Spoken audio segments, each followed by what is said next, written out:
Thank you, Louise, for having done a beautiful job of reading. Very long readings. Very complicated. Very long, but beautifully done. And that is a ministry to be able to do that. Very well done.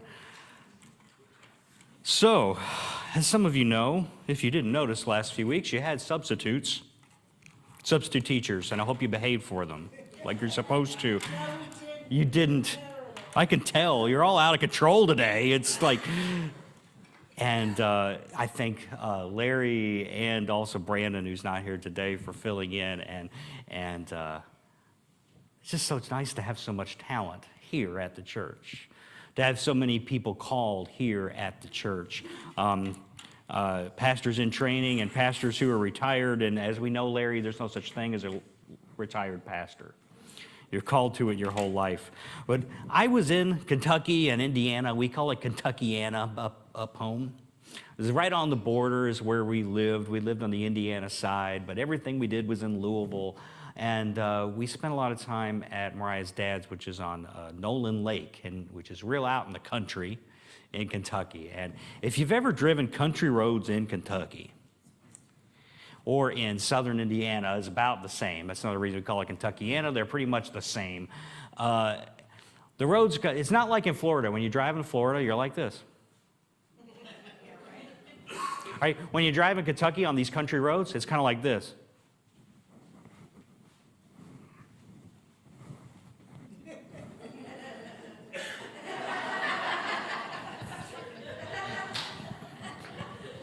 Hilly, curvy country roads, right?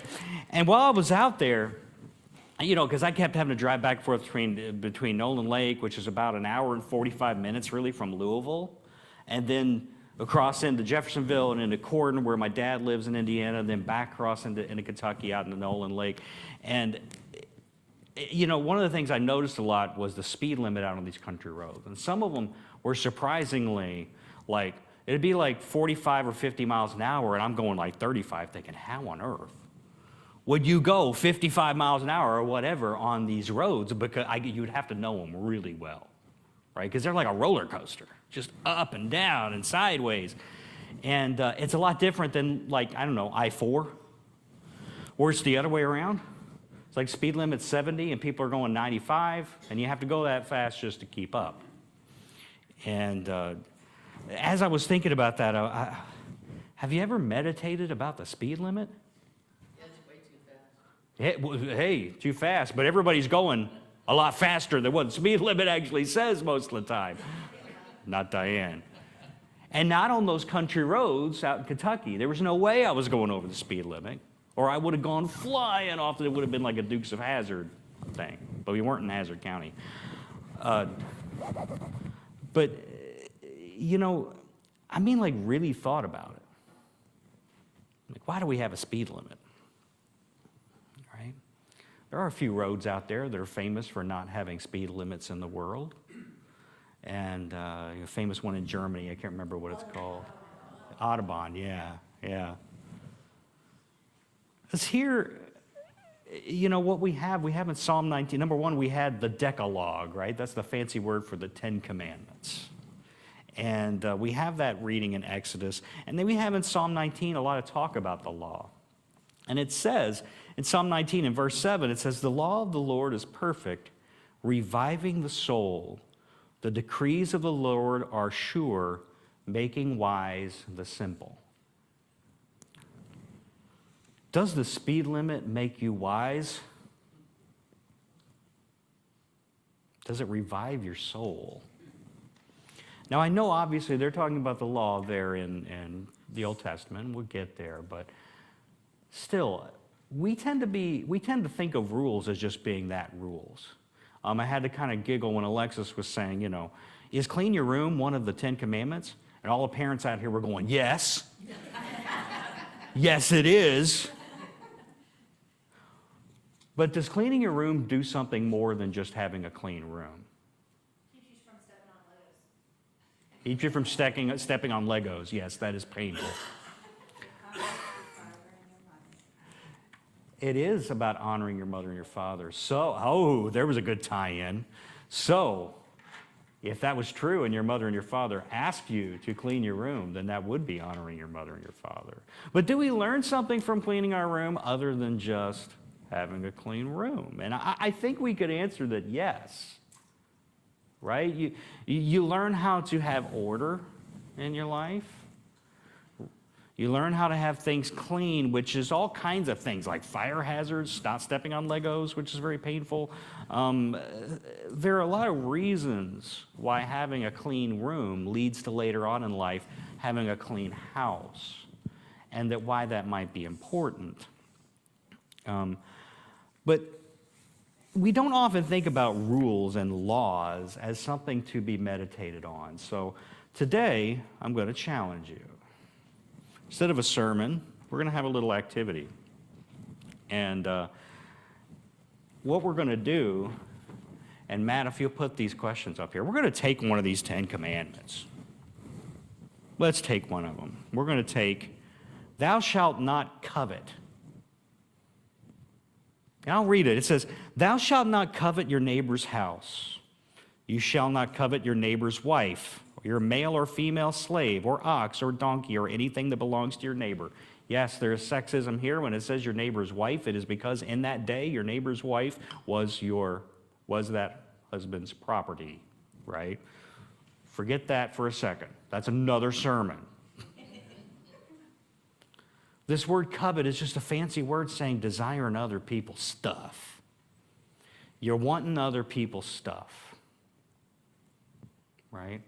Now, let's take a moment, and what I want you to do is look around you and find a group of maybe about 5 people around you that are not necessarily all in your household, right? But kind of, reach out there, look at each other and go, yeah, you're mine, and kind of grab that group. And what Zoom for you guys, I think Matt's going to mute in here so we don't hear you all talking and let you all just talk together. I know there's more than 5 of you, but let you guys kind of talk together about these questions. And we're going to ask, how does this law, thou shalt not covet, you shall not desire other people's things, within your little group of 5-ish people, 4, 5, 6 people, discuss, think about how this law, how this rule affects your neighbor, affects that person that you're desiring from. How does this rule affect you? And how does this rule affect your relationship with God? And really think about that. Put those things into perspective. But before we do it, we're going to start off by focusing a little bit, right? So, take a few moments just to set. Close your eyes if you're comfortable. And just breathe. And just focus on your breath.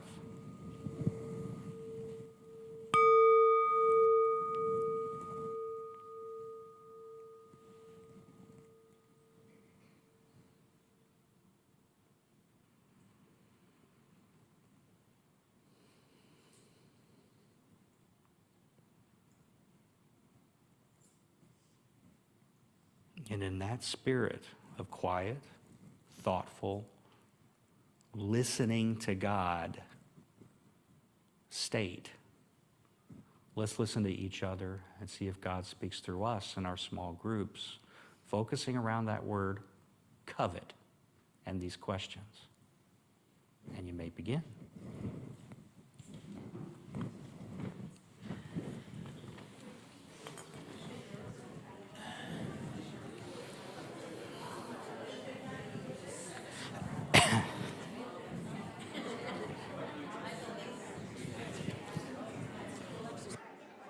Okay.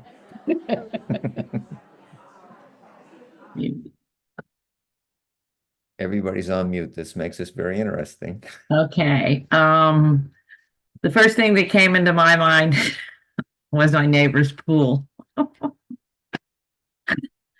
I do covet it. But as I was sitting there and thinking, why do you covet it? Because they said you can come over and swim anytime you want. It's just not the same. And I can always get a big blow-up pool. So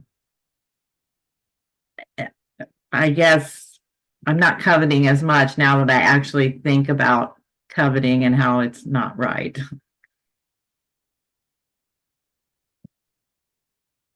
Yeah, I think some of the coveting of a neighbor's anything is not so much enjoying or loving the neighbor as it is what they've got. Just That's not true. as strong in my mind. Alice, you had a comment? Not saying that's true. Like my neighbor has two cars. We have one car, but we make do with one car. But I think you're right. It is what they have, not the particular people. Right. And I can have two cars if I wanted to put my effort into doing that, but it's better that I don't. So I'm happy with the one. But there are times I wish I had two.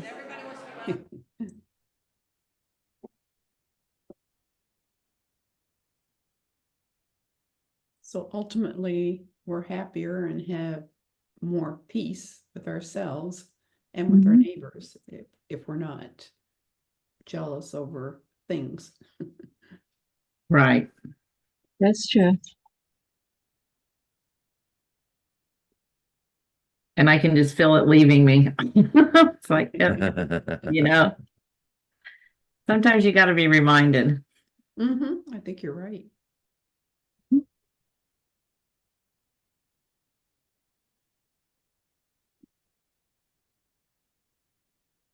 So Marilyn just said to me, she Yes. covered our neighbor's solar panels. They had a whole array of solar panels put on their house. And I don't think they pay an electric bill at all. I'm thinking of running a line over there, but I won't. And how would that affect your neighbor? Yeah. Might not like it too much. That's funny. Yeah.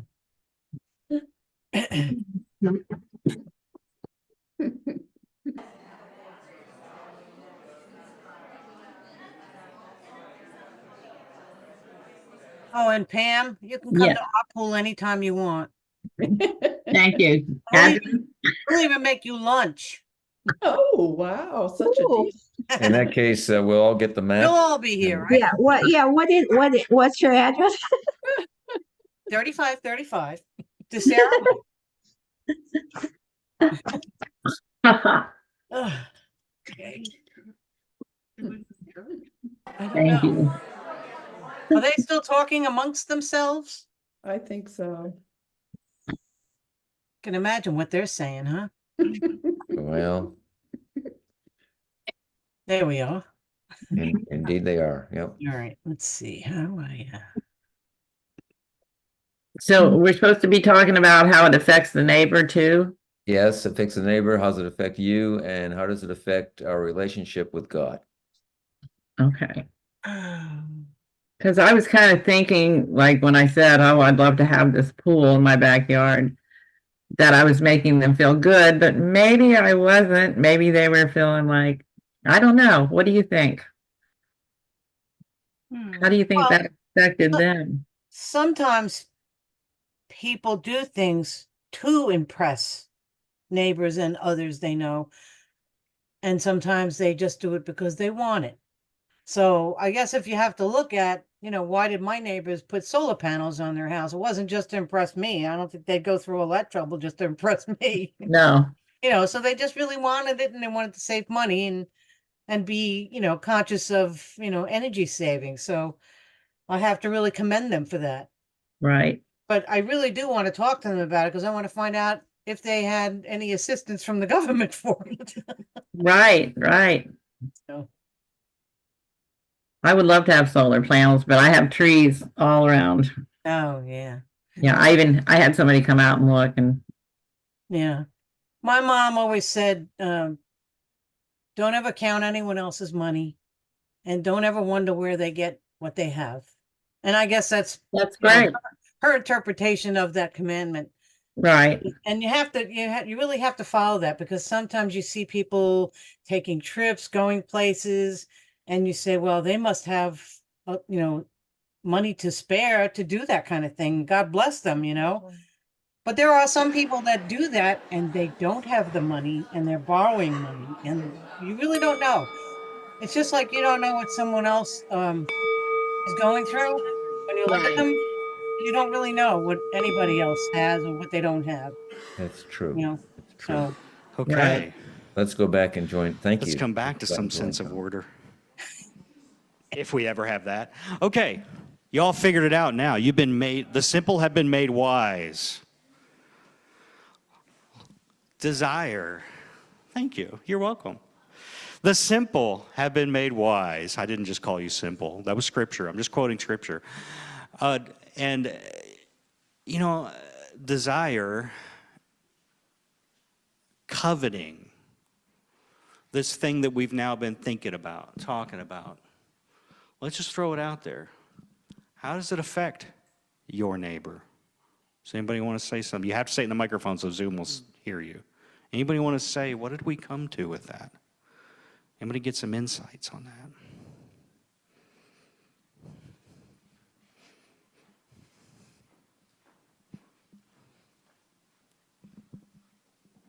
I think at a very basic level, what happens is it cuts the love channel off to your neighbor. And Jesus came here to, tell us to love one another, and it blocks that love. It blocks our ability to love others. Okay. All right. Any others? Oh. That's what I get for walking backwards. How does it affect you? How does coveting other people's stuff affect you?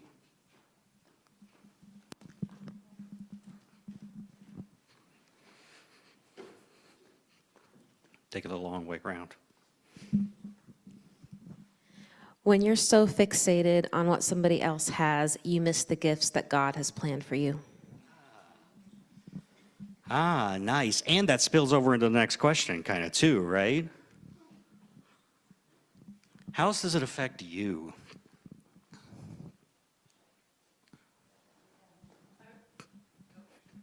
Oh, did I hear one back here? Here we go.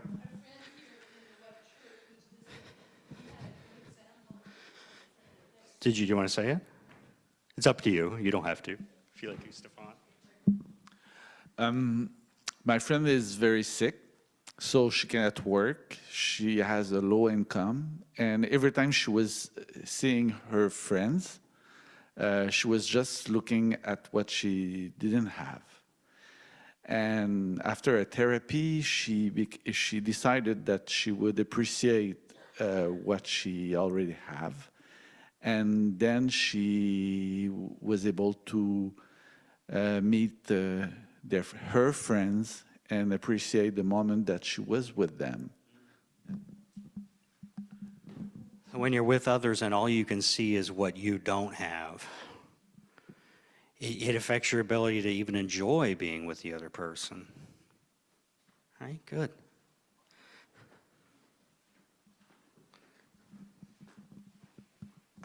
This is just kind of a summary.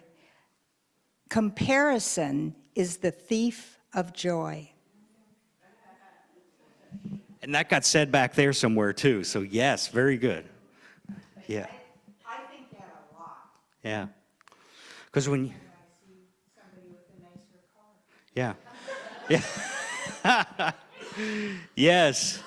And it's comparing, because when you compare yourself with what other people have, that becomes your obsession sometimes, is what other people have and what you don't have. Karen praying for a Mercedes, right? Then you get into this, yes. And that might be a good one for the next, when we're talking about relationship with God. You start praying for the wrong things. Yeah.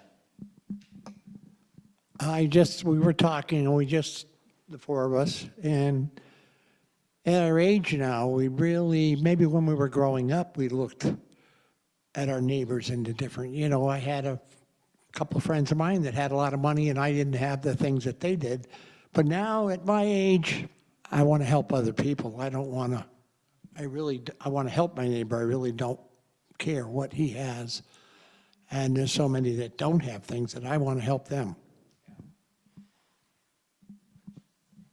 And well, never mind. I was going to have something. I'll say it in a minute, though. I want to bring, can you bring up Zoom on the TV, too? Because I forgot to ask them, too. Anybody on Zoom, those first two questions, how does this coveting, this desire thing affect you or affect your neighbor? If anybody wants to say anything on that, please raise your hand, speak out. No, that's okay. Oh, there you go, Lizzie, okay. You're muted.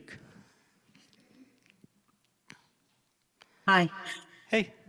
I was talking to other Zoomers and I said that I kind of wish that I had solar panels on my house, just like my neighbor. You know, because they have them all over and I'm sure that they're saving a lot of money on their bills. But at the same time, you don't know what they're going through. They could have illnesses, they could not have a good marriage, they could not have, you know, great family relationships. So they may have one thing that you might like that you don't have, but you have so much more maybe than them, and you just don't know. The desire kind of blinds you to the reality, probably, of what your true blessings are and what their true blessings are and their struggles that they're having or not having. Right. Yeah, yeah, good. Let's move on to that last question. How does it affect your relationship with God? Yeah, Jasmine.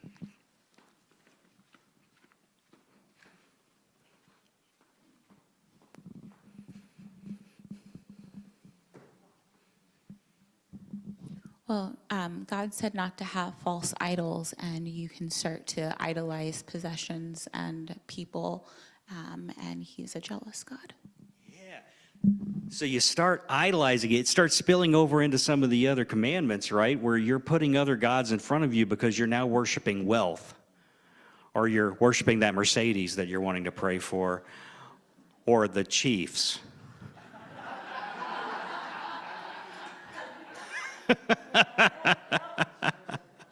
But so it can start getting in the way of that relationship. You know, another word I kept hearing people kind of say is gratitude. That coveting for other people's stuff affects your ability to have gratitude for what you do have, which affects your relationship with God. Yeah. Uh-oh, Sammy. All right, somebody set your stopwatch, because... So when you grow up Catholic, you grow up with Catholic guilt. So number 2 makes you guilty. Number 3 makes you pray more to God because of the guilt. That's me. That's the strategy. Yes. Yeah, but if you can take that without letting it rip you apart, which is what Easter is about. Lent is about kind of discovering why we need God with us. Right? And then Easter is when you realize, oh, that's why. Because yes, I'm guilty, but that's okay. Because we're forgiven. That's another sermon too. What about Zoom too? How does it affect your relationship with God? Anybody? It's okay. So the real point today is I wanted to say and point out to you that these laws are not just rules to follow so that you stay in order. And a lot of people have a hard time reading through parts of the Old Testament like Leviticus and Deuteronomy that have all these rules and laws. Some of them are crazy. I mean, there's one law in there that's about, it's about like one of my favorite ones is there's this whole passage about, like long passage about, like if your donkey falls into a hole during Sabbath, on the Sabbath, or if your neighbor's donkey falls into a hole, are you supposed to help them get the donkey out? And I'm thinking, how many people's donkeys are falling in holes? Like what's going on back then? And why is it always happening on the Sabbath? And like why is this law here? It's there because it's not just about somebody's donkey in a hole. It's about the principle behind the law. It's about the principle was, yeah, it's Sabbath, but you got to help your neighbor, right?